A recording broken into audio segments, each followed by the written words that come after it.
Welcome back to Her Fantasy Football Podcast, where three sisters help you feel more comfortable about your fantasy football decisions. I know they're hard. Subscribe to us at herfantasyfootball.com or on iTunes to get our show, rankings, and much more.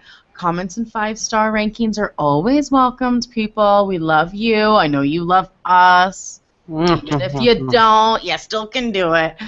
We love hearing from you on Twitter at HerFantasyFB and on Facebook at Facebook.com/Her Fantasy Football. I'm your host, Courtney Kirby. And I'm Ashley Williams. And I'm Brandon Lee. Right. Last show we covered quarterbacks. This show we're talking about running backs. Woo! Awesome. Next show we'll be talking about wide receivers. And the show after that, we'll finish up with the rest of those guys. You know, tight ends, kickers, and defenses. They matter too. They do. Kind of. But Brandon, you got any social media questions about running backs this week? I do. I have a couple questions. So, at Andrew892. Hi, Andrew. Hey. Andrew. He has a question. It says, I'm a big believer in Doug Martin. But obviously, there's always the unknown from injuries and how he started last season. Any hope as a top 8 running back who doesn't love the Bucks? Got that from us. Right. For me, I think everybody thinks, okay, he's a vegan, he does yoga, and he meditates. And that's just not right for a football player, right? Doug Martin? Doesn't Doug Martin Arian Foster? Arian Foster. Just kidding. Yeah. Doug Martin has an injury that's recovered. He's fine. He is into beef. Yeah. I'm into his beef, I should say. That could be taken wrong, ladies. Yes. Well, hey, I'm okay with that.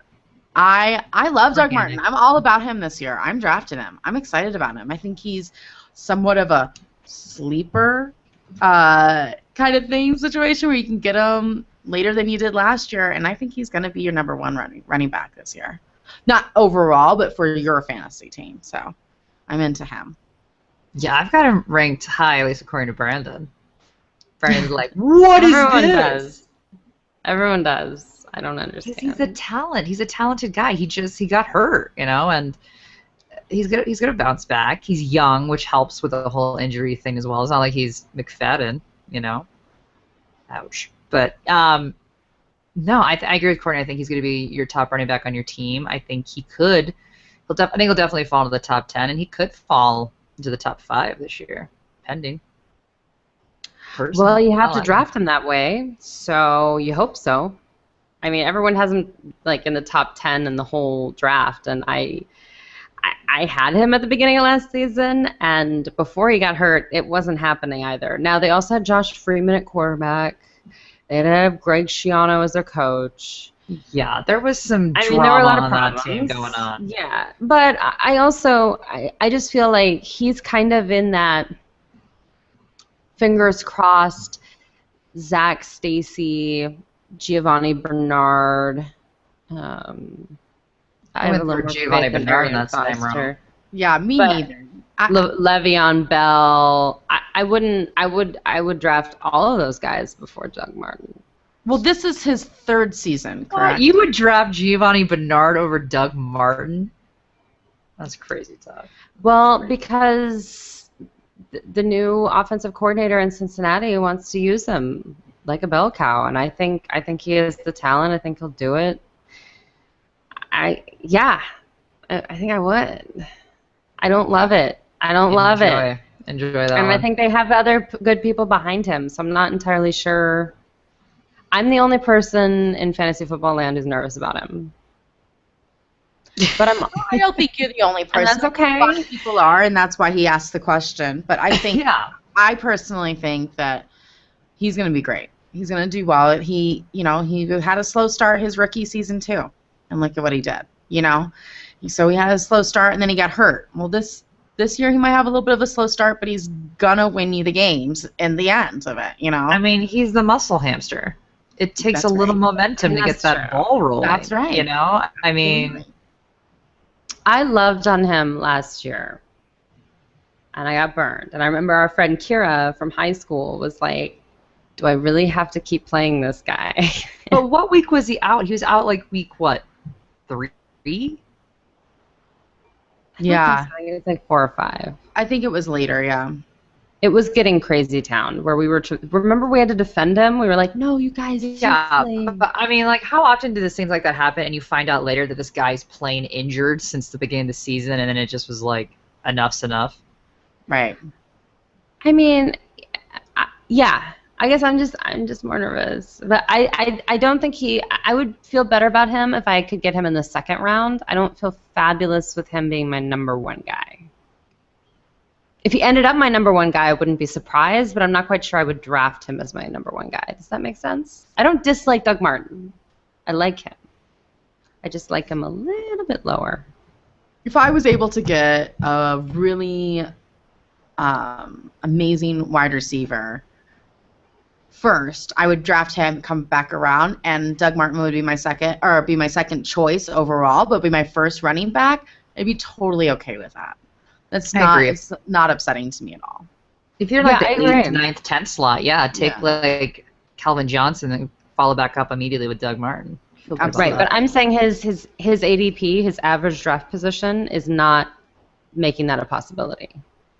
So he has to be your number 1 person that you take if you want. Right. And that seems a little risky for a guy that I kept trying to because I covered Tampa Bay last year, and the whole thing was a painful experience for me. So this is a new Tampa Bay. This is a new Tampa Bay. New Tampa. Oh, guys, yeah, I know. Right. I'm gonna ask another question of you guys. Okay. This is from Jamie Betker. She says, you probably will do this anyway, but old faces and new places that affect their fantasy numbers, specifically for PPR-type leagues, i.e. Ben Tate, my boy MJD, James Jones. I figured, there are a lot of good running backs in different places right now. For me, I love Rashaad Jennings because he doesn't fumble the ball, and he's playing for Tom Coughlin. So I know everyone better not fumble the ball with him. Right, and everyone's like, oh, but David Wilson's coming back, he's coming back. Remember when I said he was going to be the best of last year? Well, don't listen to these people that love him. I can't with David Wilson. I don't think he is going to lack all value like he did last year when he got hurt and it was crazy, but Rashaad Jennings is kind of the perfect running back for Tom Coughlin. Like he doesn't fumble, he's a straight up the field kind of guy. He can catch the ball. I think that of the old faces and new places, I'm probably the most excited about him. And also, I'm an idiot and left my air conditioner on. And because we are live on YouTube, I'm going to stand up and do that while you two make an intelligent comment, and I'll be right back. I love that you prefaced it, my boy MJD, because I love MJD too, but now I'm really worried about him falling on the Raiders with McFadden. It's not my favorite place for him. So I do worry about him. I wouldn't draft him nearly as high as I would have last year. He's getting a little old, so, I still like him the best of all the running back options with the Raiders. Yes. We all know I can't stand McFadden. I like McFadden as a person. I just think he's a very risky, ridiculous pick unless you get him low, like real low, like waiver wire. Yeah, and I spoke about this before. If you draft MJD, I would get McFadden too, because handcuff yourself. You need to handcuff yourself when it comes to the Raiders. Period. So if you're gonna risk it with MJD, definitely get McFadden as well. I'm with Brandon on Jennings. I love Jennings. I can't say enough. And if Ben Tate can stay healthy, he will play in Cleveland. Yeah, I feel really good about Ben Tate in Cleveland. I feel really good about that. I don't love Ben Tate. I don't know what it is. I just feel like he's the engine. Ben Tate was always a really solid backup. He just always overshadowed by Arian Foster. Yeah. He's a little hard to love. I hear you. Yeah, I don't know. I'm not, jazzed about him. I mean, he's no Sean in Miami. Yeah. Right.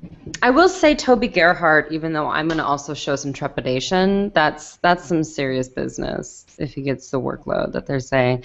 We have no guarantees that he can handle such a workload. Yeah. But he's at least going to have some serious fantasy value at the beginning of the season. And, I certainly don't hope injuries on anyone, and or I don't plan for them either, but I definitely feel like if he's another guy that if you get him, I would get his backup. Same with Ben Tate. But I think that actually there's some really good new faces in the running back, or old faces and new places in running back. I felt like this was the perfect place to answer that question. Yeah. A lot of them are a little bit better than maybe. Was it only for running backs? Was that all Jamie asked? No, in general. I mean, she also said, James Jones, who's now a Raider. Yeah. Or like Miles Austin, who's in Cleveland. Same with or Deshaun Andrew and Hawkins. Washington. Miles Austin. Yeah, I mean, there's all sorts of other ones. So we can ask it in the wide receiver one, too, because I think that's another good position for that. But I definitely would say the Ben Tate. Ben Tate's, I think, on the lower end of it. I would say if we were to rank the ones that we were just talking about, I think I'd put Jennings 1, Gerhart 2, Maurice Jones-Drew 3, and Tate 4. Where is Sean Moreno in this conversation? He's hurt, and I refuse. He's probable to play the beginning of the season. He's not making training camp. Well, he's supposed to be out of shape too. I don't know. Well, yeah, and he's going up against. But he's trying to run through a terrible offensive line that's rebuilding. He also is competing with Lamar Miller. Now, Lamar Miller is nothing to talk about. That's not a remote competition. But I mean, other than last year, Moreno didn't even play all of the games. So I don't think that he's really going to be who he was in 2013. Right. No Sean's going to get more Upton. JD.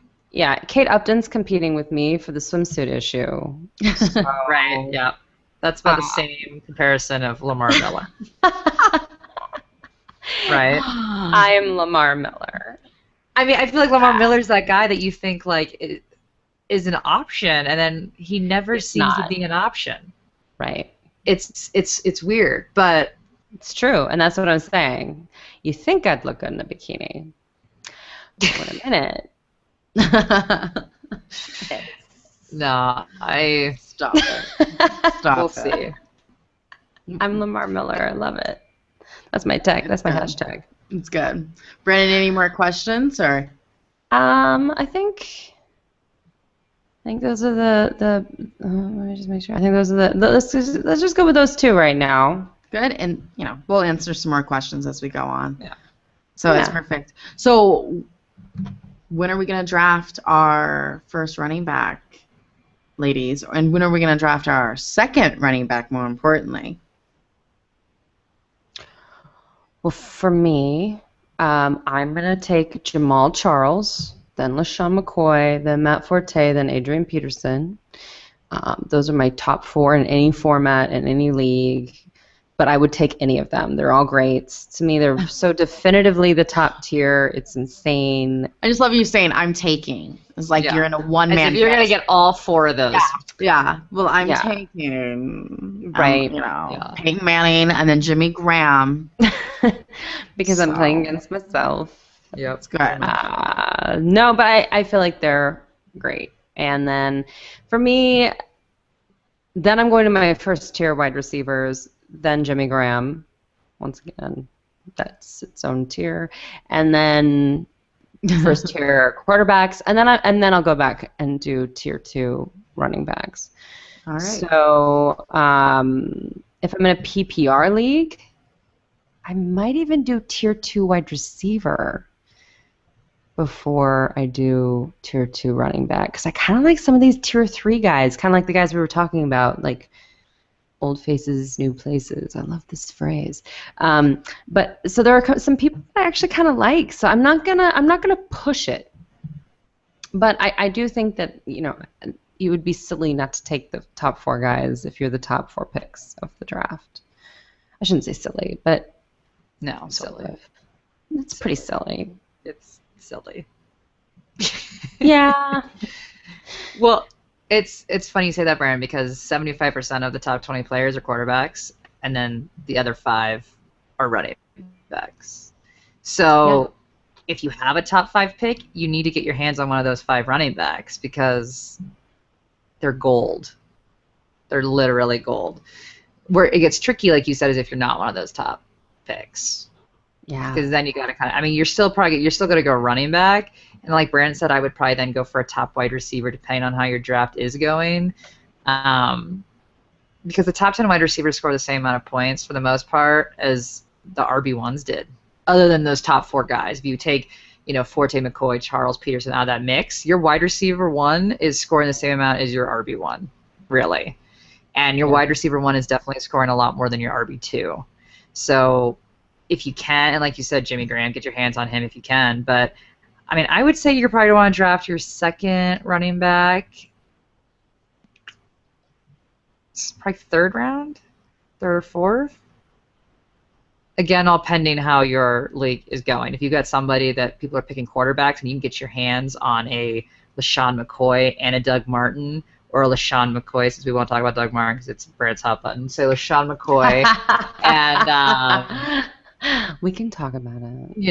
Maybe like Alfred Morris or maybe a DeMarco Murray. Here we go. LaShawn McCoy, DeMarco Murray, do it. That's insane. Do it. But it could happen. So you really got to see with your league how that's going. Otherwise, hold off to like the 4th. But like a legitimate question though, because I feel like after those top 4, it gets a hint dicey. I'll even go top 6 with Marshawn Lynch and Eddie Lacy. But like, are you really going to draft Zach Stacy over Calvin Johnson? Or are you just going to go Calvin Johnson if you're towards the end of the draft? Because that's what I think I would do. I think I would take Calvin Johnson. I would take a number 1 wide receiver rather than a tier 2 running back. Yeah. But where it gets tricky is in that 2nd and 3rd round, don't you think? Because I think this is where the strategy comes into play and where it's really important to know what everyone has taken in front of you. Because if they've all taken a quarterback, they're not taking a quarterback that next round. You can wait on a quarterback. You don't even need to think about a quarterback yet. But if they've all taken, if it's been a mix, then you got to kind of actually think, okay, well, this person is a wide receiver. They're probably going to go with the top running back in the next round, so I can probably screw them by taking this running back. Which, let's be honest, half of fantasy drafting is really just screwing the people around you. Right? It's like college all over again. Yeah, I mean, it's kind of like, I can get a little dig in here. But that's where it comes into play. You really need to know, that's key. People know who's drafted what around you, because that's going to completely help your strategy and what you need in that rounds 2 to 6, big time. There you go. No. I guess oh, go ahead. No, go ahead, Brandon. No, I just was saying, like, I think it's about your draft philosophy. It's like, is it best player available, or do you feel like you really need to get a running back? Like I think that each person needs to kind of decide, and I think especially if you're in PPR, I'm not entirely sure I would encourage you to kind of reach on a running back if you can get Demaryius Thomas in the 1st round. Right. I feel like some of those guys, to me at this point, like you said, like after those top 4 or 5 guys, it's a pretty significant drop off. Right. So those wide receivers, because they kind of go a little quicker than you think. Because I've been in many leagues where I've ignored wide receiver, and then I'm like, oh, that got weird. There's no one here. It's like, so if I can get one of those top guys, I don't know. I feel like maybe I'm coming around on wide receivers a little bit. I think a lot of people are, though. I think last year was very running back heavy first 2 rounds. It was everybody's doing running backs only. And this year, you're right. If you were going number 9 in the draft, you might get Calvin, or Demaryius, depending on who's available. You might get Jimmy Graham. Yeah. Well, that's high. But yeah, I mean, instead of getting, a Zach Stacy. So it is up to you whether you're going to do best player available or just go with a plan, head in there, and get it done. So Ashley and Brandon are saying you can wait till round 4 to get your second running back. So that's kind of exciting this year. It's good. I like it. Is that what I said? That's what, you guys said. Third or 4th round. All right. Don't make me all depending on how your draft is going. Absolutely. Don't. If your draft, everyone's only picking running backs, and you got to go number 2. You got to get a running back. Yeah, you got to do that your second round. But if people are alternating a little bit and switching up with a little bit of wide receiver action, then you got a little time. Or you wait and you just sweep up everyone's handcuffs. Someone's going to get hurt. That's right. Yeah. Get Doug Martin's handcuffs. There you go. It's all about screwing people, right? There we go. Now, if you've listened to... I got McFadden. That's right. That's right. Boom. Suck Boom on that route, week 5. I'm going to steal Fred Jackson from every CJ Spiller owner. I love that. Oh, man. I love that. Oh, I love Fred Jackson. If anybody's listened to any of our previous shows, we all know how Ashley is very emotional about her Ryan Matthews. Ooh. Very emotional. Whipping that out. I'm whipping that out because I want to know who are your emotional picks for 2014 fantasy draft. Ashley, you switching it up this year? Maybe. I mean, we all know I hate him. That doesn't go away. But, when I think of an emotional pick, I think of someone that you draft for no statistical reasoning behind it. So that's my definition of an emotional pick here, right? So someone that you love for no good reason, or someone, who big games here and there, and you take them for their upside despite complete inconsistency. With that in mind, the negative emotional side, Ryan Matthews is that guy, obviously. Every part of me dies inside when I talk about him. That's how much I dislike him. This is years, but it's frustration with him. And he had a great season last year and is predicted to have another good season. But I will never ever draft him. Never. I will never ever draft him in a round that is respectable for a starting running back. So let me make that clear. I would take him in the 10th round or later. Sure. I can have him ride my pine and play him once or twice this season, but draft him in the 1st, 2nd, 3rd round? Hells no. No. But no, if we're talking about a running back that I would draft out of love, I'm going to go Alfred Morris on this one. So he fell outside the top 10 running backs last year, but in my heart, he's a top 10 back. He's such a cutie, right? He is cute. And he's just pleasant, and a good work ethic. I just like him. Like, he's a little Pop-Tart. You want him to do well. He pleases me. He does, and I really do think he's a pleaser. That's good. Yeah, he kind of is. And with the whole mess of the Redskins, he's kind of a calming force.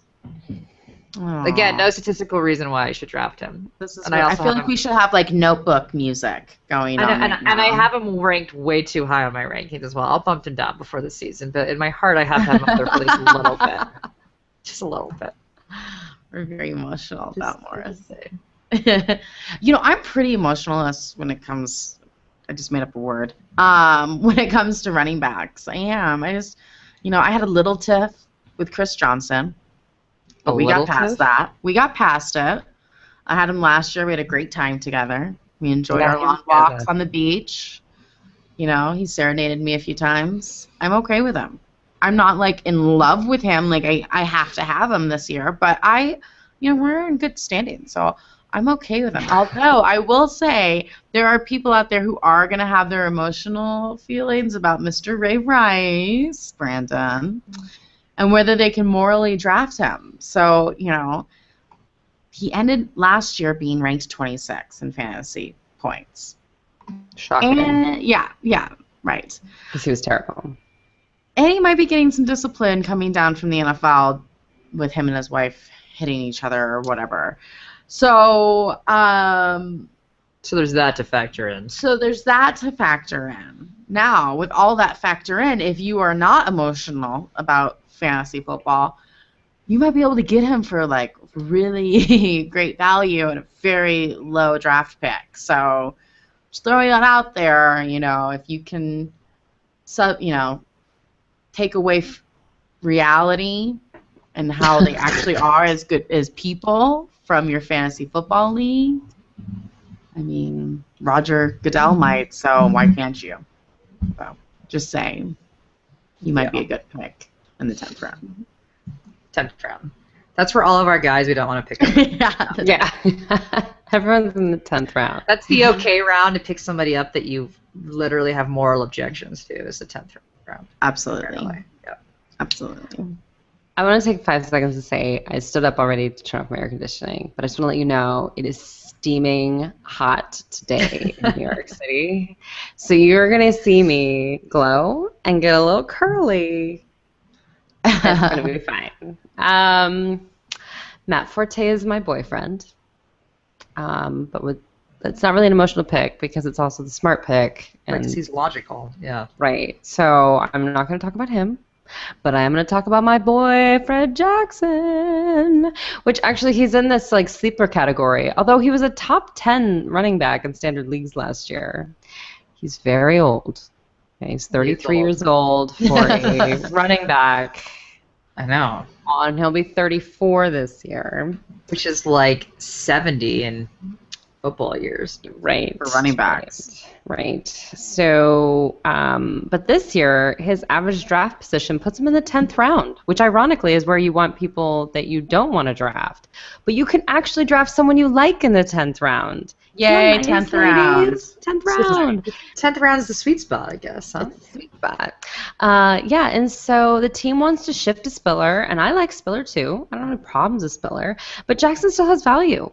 They're still going to use him. And it was pretty much 50-50 last year. I don't think it's going to be 50-50 this year, but I think he definitely has value. In fact, I was reaching for him, I guess, in fantasycouncil.com's mock draft that I did, and I took him late in the 8th round in a 12-team draft. I felt fine with it. I was like, okay, yeah. I mean, this guy actually touches the ball every game. Unlike, some like handcuff guy that you're not even quite sure is actually the handcuff. So last year he rushed for 896 yards and 9 touchdowns, but he also had 387 yards receiving. So, I mean, and he doesn't fumble. Yeah, that's big. I don't know. I just feel like when you get into those rounds, you do want guys with major upside, and I'm not saying, I mean, he's kind of hit his ceiling, right? He's probably not going to go any farther than that at 33. But if that's his ceiling and I can play him on the right game, okay. Yep. Again, if you got him in the 10th round. Which is where you can get him, though. Yeah. All right, ladies. Well, here's the question then. Who are you going to draft in the 10th round as your sleeper of the running back 2014? I know that I don't think I'm going to give him in the 10th round. I'm going to have to get him earlier, but Andre Ellington has all the potential in the world to be a top 10 running back, and I'm in love with him. And probably will be all season. We have him ranked 24th right now, which is really low in my eyes. But I understand he has to prove himself somewhat. But the coach is going to hand him the ball 25 to 30 times. And I think he is like a no-brainer sleeper where it's like if you draft him, he is going to be your moneymaker. I think that he is amazing. I'm into him. I think he's fabulous. Get him on your team. And I just want to say for the record, we said this earlier, Rashaad Jennings is going to have a big season. I love him. He doesn't fumble the ball. We have him ranked 15th, but I think he's going to be a top 10 running back as well. We all know Coughlin has this face when the running back fumbles the ball. And so good. It is so good, and I'm actually kind of sad to miss it this year with Jennings being their running back because it's not going to make that face as much anymore. Well, he still has Eli as a quarterback, so... Don't fret. Ouch. Ouch. I don't like interceptions. What can I say? Well, there you go. 1 year. Ellington, people. 1 year. Ellington. Get him on your team. Ellington. You're gonna love covering the Cardinals. They were my little babies last year. I felt bad having to give them up. They're so great.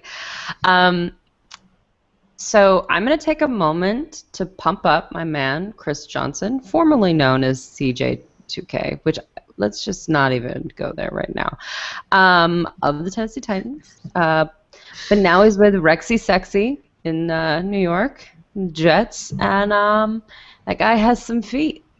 Which Rexy loves. Only his wife's. Aren't I punny? So, anyway, Johnson was the 9th highest scoring running back last year, which most people don't realize because they were too busy being like, but he didn't run 2,000, whatever. He also caught 42 passes for 345 yards and 4 touchdowns, which is awesome because it looks like Ivory doesn't catch any touchdowns or passes. He caught 3 passes all year. So he's just his own skill set. And yes, we need to see him come back from this knee scope, surgery, what have you. There's the rumors that he has arthritis in his knee. But if he had arthritis in his knee last year and he was still the 9th highest person, I feel fine about that. I'm okay. I don't know. I mean, until it affects him, I'm not that upset by it. And right now his ADP is 55. So you can get him in like the 5th, 6th round as like your 3rd running back. What? I mean, he's a starter on a team that wants to get back to ground and pound. Sorry.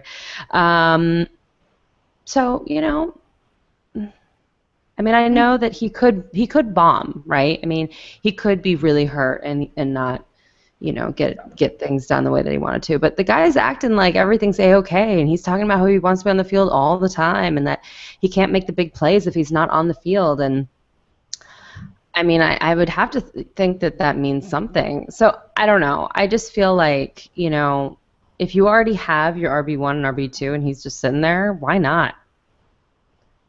And everyone's going to poo-poo him, but realize, like, so I'm looking, we have him ranked kind of high, actually, compared to, I think, a lot of people. We have him at 19. But, you know, if it's between him and, like, Steven Jackson, I'm going to go Chris Johnson. If it's between him and Stephen Ridley, for crying out loud, please. You know, it's like, I don't know. Yeah. I'm just putting it out there. He What might about be. you, Ashley? Got upside. Well, Brandon's favorite, Noshawn Moreno. Different team, different kind of sleeper. You know, I mean, I don't know why after being a top 5 running back last year, this guy has got seriously low ADP at 79. Like, you could get him in the 8th round, essentially. And here's where it gets, like, crazy town to me, is that he's getting drafted below Ray Rice and Joik Bell, who's not even the starting running back in Detroit. I mean, they're kind of a committee situation, but, like, seriously, I mean, Moreno is the starter, and I understand he's hurt right now. Brandon's giving that look just kind of like, he's hurt, Ashley, he's hurt. But, I'm not giving anything. I'm neutral. I think he's got a really good chance, and he's the starter. And I mean, people can keep on drafting Ray Rice and Bell all they want, but for me, I think Moreno's got more of an upside. So to me, I mean, I wouldn't necessarily take him as my first pick, obviously, but for an RB2 or a flex, I mean, I think he's got way better upside than Ray Rice, period. And he doesn't hit his girlfriend/wife. Doesn't do that either, yeah. Not that we know of. But yeah.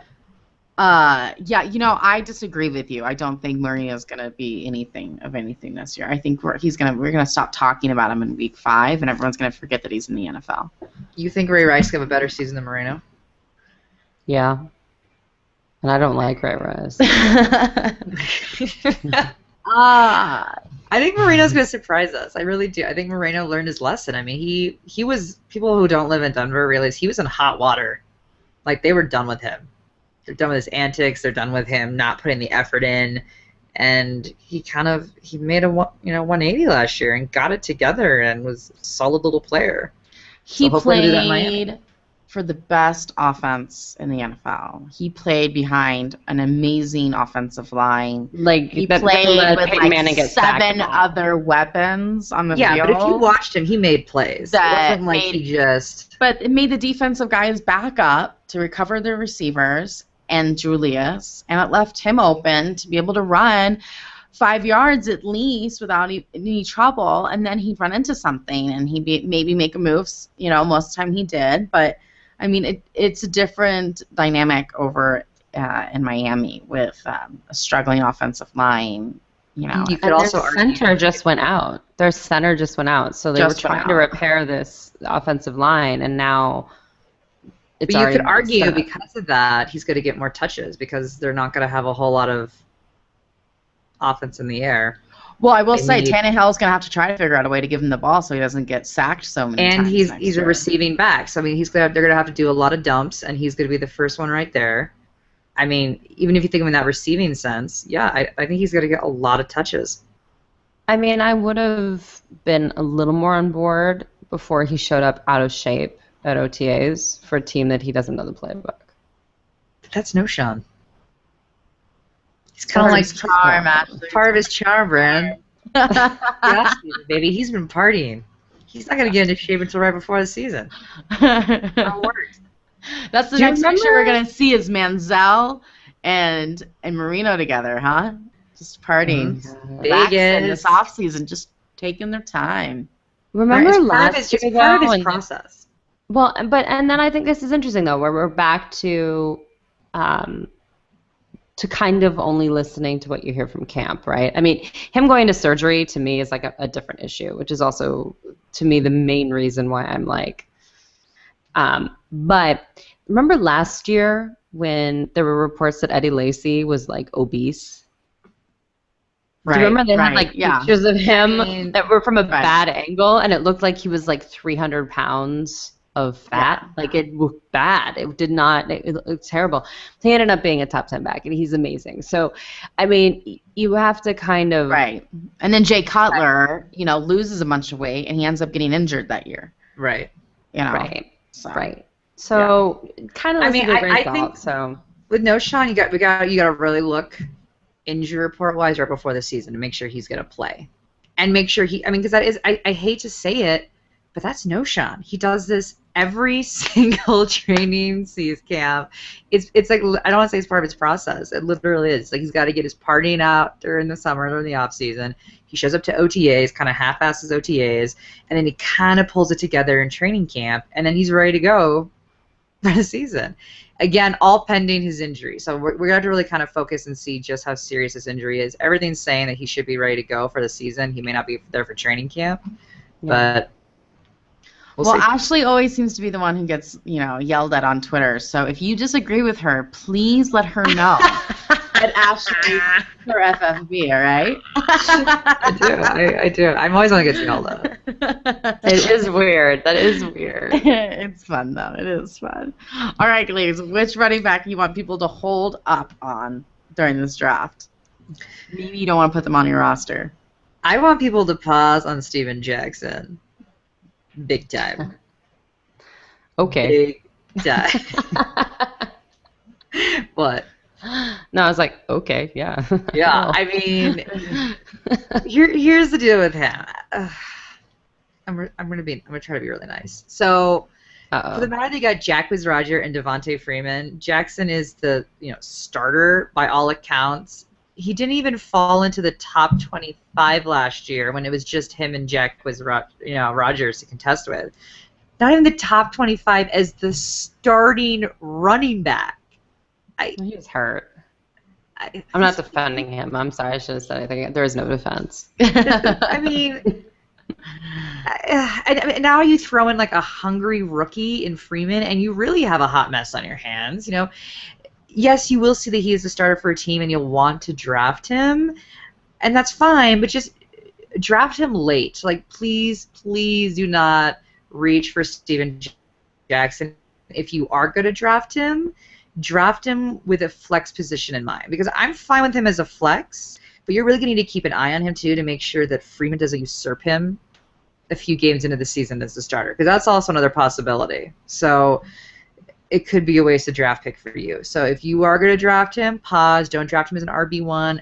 I can maybe see it as an RB2, but I'm saying think flex.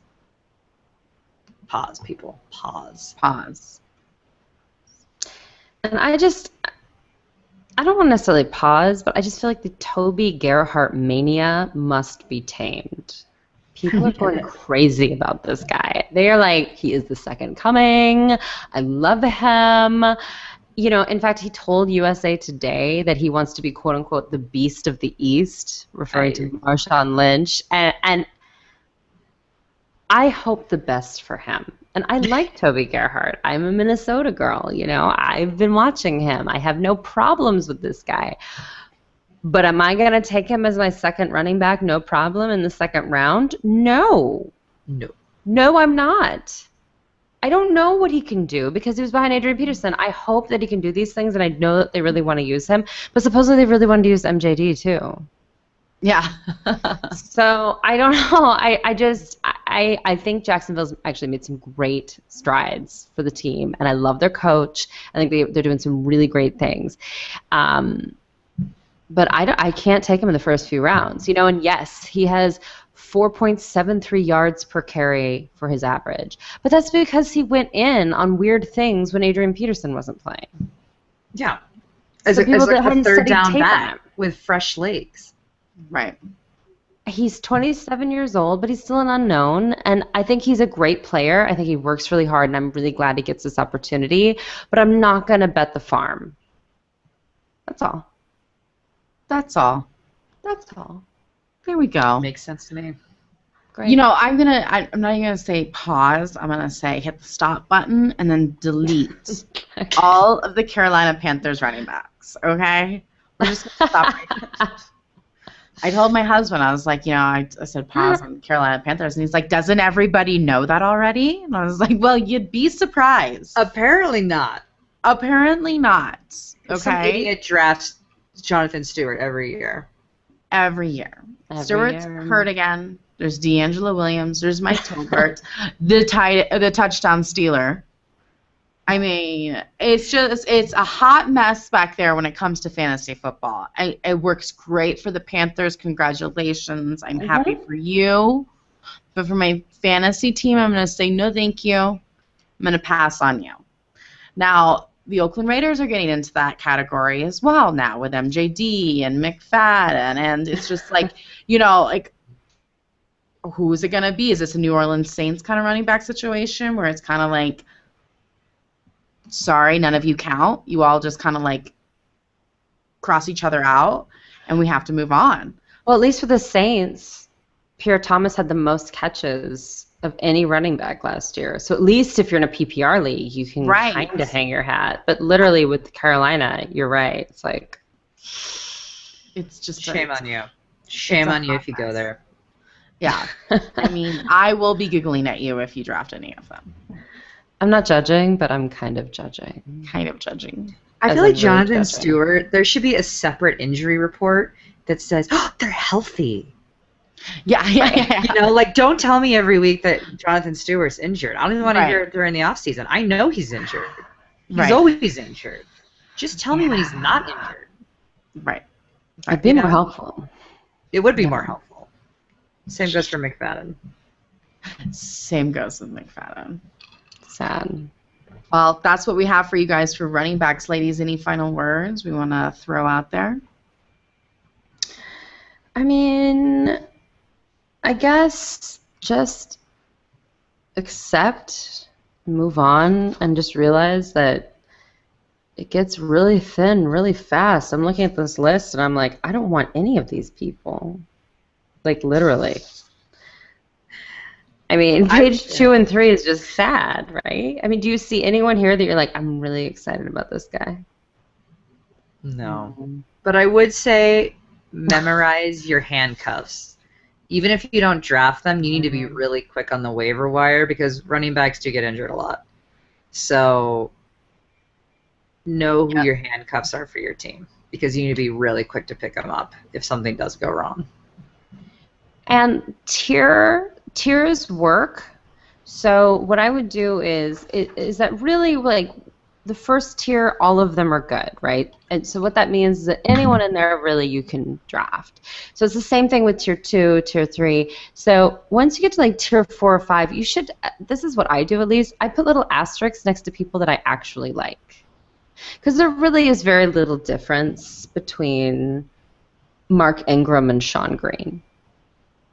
Okay, right. Like, it's like, so I put a little asterisk next to someone that I think maybe has a higher ceiling, or someone that I think is behind someone that could get hurt. Like, for instance, like Sean Green actually might have value because he is the only other running back than Bishop Sankey on Tennessee. So since Bishop Sankey is a rookie, he might actually get valid playing time. So Right. I'd put a little note there. But kind of determine what your factor is that you're looking for, that's kind of like that little asterisk worthy. If you're in a PPR league, then Pierre Thomas might actually be draftable, right? I wouldn't if I was in a standard league, but if I'm in a PPR league, yeah, okay. And then once again, don't listen to the David Wilson conversations. I don't want to drive that home, but let's drive it home. And get a magic marker and cross out any Carolina Panther running back. Just pretend they're not even on your list. You can definitely use a Sharpie in your draft if you'd like, just to make sure that you don't. So you're not tempted. Don't do it. And Stephen Ridley and I are still fighting. So just don't tell me you drafted him, okay? Yeah. And there you go, everyone. And there you go. Football season is coming so soon. I can't wait. I hope we answered your questions about running backs. Make sure to hop over to herfantasyfootball.com and listen to us on iTunes. Until next week, no more faking it.